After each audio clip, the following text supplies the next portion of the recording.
នេះគឺកន្លែងធ្វើនំបញ្ចុកសេរីចាស់ឥឡូវខ្ញុំទៅកក់នំបញ្ចុក500ចានបន្តែប្រហែល100គីឡូអញ្ចឹងទៅជូតជាមួយគាត់តោះ Hello ជម្រាបសួរចង់កក់100គីឡូបានអត់សម្រាប់ថ្ងៃទី14 100គីឡូច្រើនសម្រាប់បងអត់អត់អីទេអូនចង់សួរពីរបៀបធ្វើនំបញ្ចុក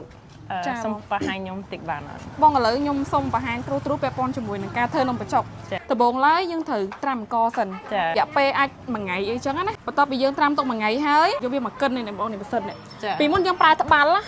បន្ទាប់មកយើងដាក់អង្ករក្នុងហ្នឹងហើយវាចេញជាទឹកចាអូនៅក្នុងហ្នឹងយើងអាចលាយ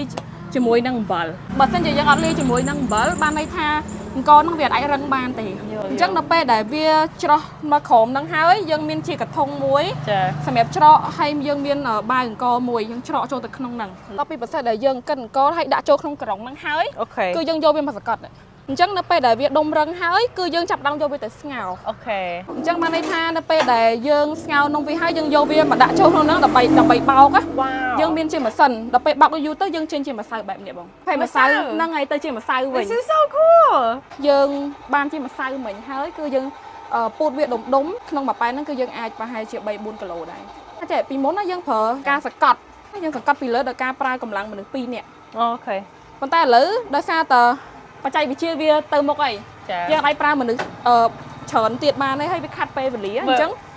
យើងប្រើជាលក្ខណៈម៉ូទ័រវិញ Oh my gosh that's so cool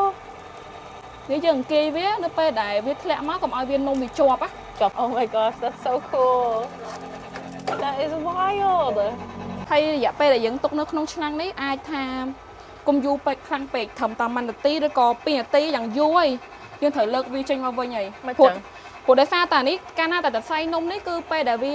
នៅពេលដែលយើងទុកយូរពេកវាត្រូវជ្រាយនំវិញសម្រាប់ទឹកវិញគឺយើងអាចធ្វើទឹករបៀបហឹមបានទេយើងត្រូវការប្រើភ្លើងខ្លាំងដូចសក់ It looks like hair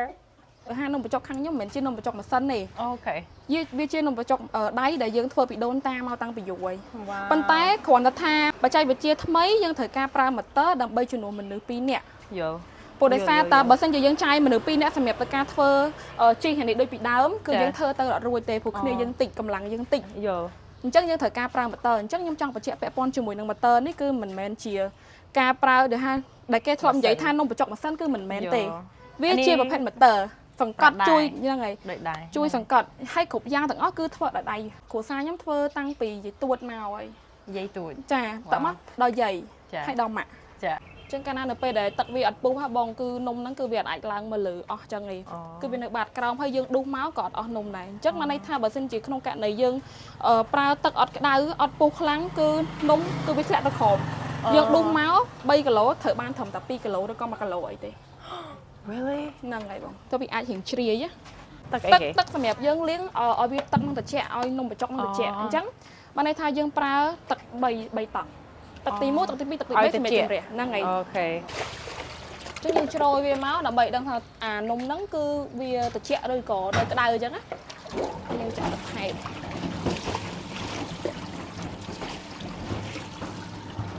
បន្ទាប់ពីខ្ញុំយល់ដឹងពីនំបញ្ចុកអស់ហើយខ្ញុំក៏រៀន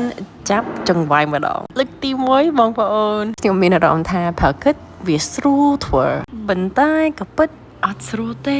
ពេលនេះពេលដែលខ្ញុំធ្វើលើកទី1ខ្ញុំរៀនធ្វើតាមគាត់មើលដៃគាត់បែបអីម៉េចហើយខ្ញុំដូចអត់មានជំនាញអីសោះមើលបងប្អូនលើកទី1ដូចអត់ស្អាតសោះអត់អីលើកទី2ស្ថាម្ដងទៀតលើកនេះដឹងថាធ្វើបានហ្មងបុកពោះអូមកចវាយដូចធ្វើកន្លះម៉ោងតអញដូចខំមិនអីនេះកន្លែងនេះខ្ញុំស្មានថាគាត់ឲ្យច្បាច់រលាស់ខ្លាំងមានណាខ្ញុំច្បាច់ដូចខ្ទេចបដៅហីលើកទី2ដូចវ៉ាដូចលើកទី1ទៀតអើយបងប្អូនអើយព្រោះនំបញ្ចុកអត់ស្រួលសោះអត់ស្អាតសាក់ម្ដងទៀតអត់សាក់ទៀតអូខេយ៉ាអូខេតសូកដល់បន្តអូខេយើងច្បាច់ចឹងមកយ៉ាហ្នឹងហើយបន្តមកបុកដាក់ដៃលើនេះមកកាប់មកហ្នឹងហើយត្រូវហើយទៅចឹងមិនត្រូវលើកទី3បងប្អូនស្អាតជាងមុនតែអត់ដឹងបើលក់ អាចលួចបានអូនចាប់ផ្ដើមងើបម៉ោងប៉ុន្មានសម្រាប់ធ្វើនំបញ្ចុក អូចាប់ផ្ដើមពីម៉ោង3បង ម៉ោង ចា3ទៀបភ្លឺ 3ប៉ុន្តែ